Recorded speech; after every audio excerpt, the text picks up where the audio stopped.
สบายดีทุกคนมื้อนี้เฮาสิมาเดินป่ากันเนาะทุกคนมื้อนี้เฮาเกียมออกจากบ้านแล้วมีทีมงานไปนำกันประมาณ 3-4 คนนี่แหละตอนนี้กำลังย่างออกจากเรือนออกมาตามเส้นทางรถกับลานทรายย่างออกมา2คน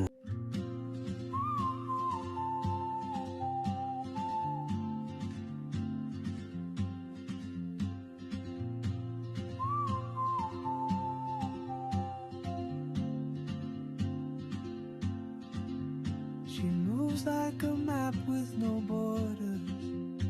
a whisper caught in the wind. I see her boots at the corner cafe with a notebook again. ย่างไปประมาณ 2-3 มื้อนี่แหละกลับมาถ้าเบิ่งว่าเฮาไปเฮาสิได้หยังกินแดหรือบ่ได้ฝนฟ้าอากาศก็บ่ค่อยอำนวยแดอันนี้เป็นนายพรานใหม่เนาะบ่ฮู้ว่าสิยิงแม่นหรือบ่แม่นไปเบิ่งนำกันว่ามันสิยิงได้บ่ติดตามช่องต่อไป I tried so hard and got so far in the end it doesn't even matter I had to fall to lose it all in the end it doesn't even matter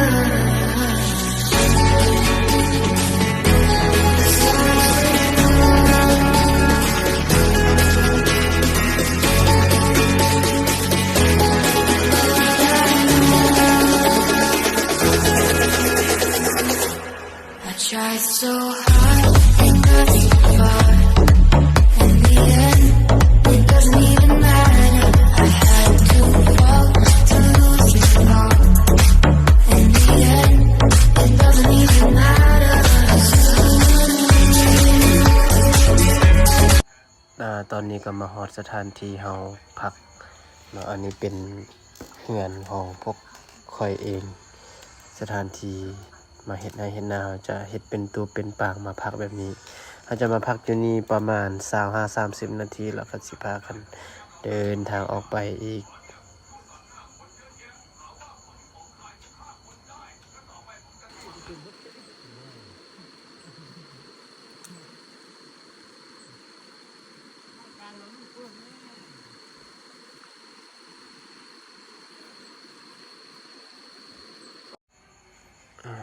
ตอนนี้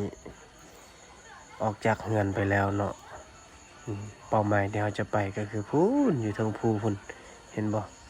สูงๆหุ่นแหละเราจะขึ้นไปถึงพุ่นย่างไปแล้วก็โค้งเข้ามาลงทางบ้านเมื่อกี้บ่อนที่เราออกจากเรือนมาเมื่อกี้อันนี้เป็น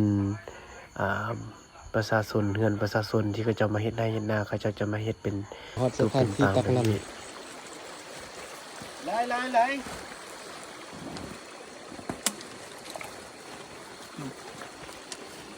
อันนี้น้ำธรรมชาติปลอดสารพิษ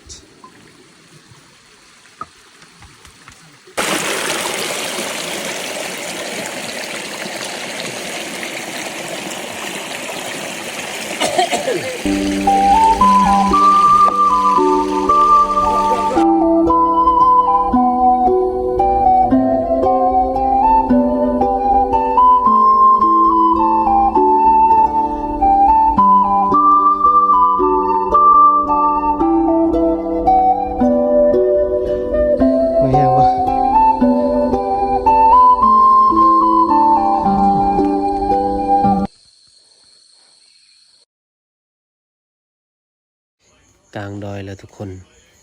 เมื่อยบรรยากาศก็ร้อนโคตรเมื่อยเลยเมื่อยแบบบ่เคยเมื่อยมาก่อนแบบเฮาบ่เคยไปดนแล้วนะแบบนี้นะ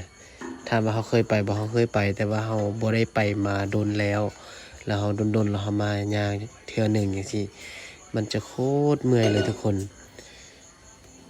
แต่บ่เป็นหยังใจมักสู้ต่อไปเมื่อยพักผ่อนกินข้าว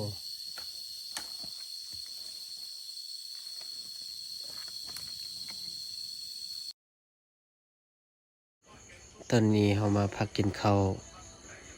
กินน้ำแล้วก็เฮาสิออกไปบนสถานที่เป้าหมายที่เฮาจะไปยิงนกก็คือหมากไม้เนาะที่กระหอกกิน ได้ยินเขาเจ้าว่าอยู่แถวนี้มันมีหลายนี่ของกินเฮาจะประมาณนี้เนาะมีเผานอในดินได้นก2ตัวลานเขายิงได้นก2ตัวแล้วก็เผาไว้ที่ว่าเผ็ด เกือบไปที่เลย เผ็ดพงแซ่บมีหยังก็กินแซ่บอยู่ในป่ากินข้าวกินน้ำแล้วก็นั่งพักผ่อนหน่อยหนึงแล้วก็เตรียมตัวออกไป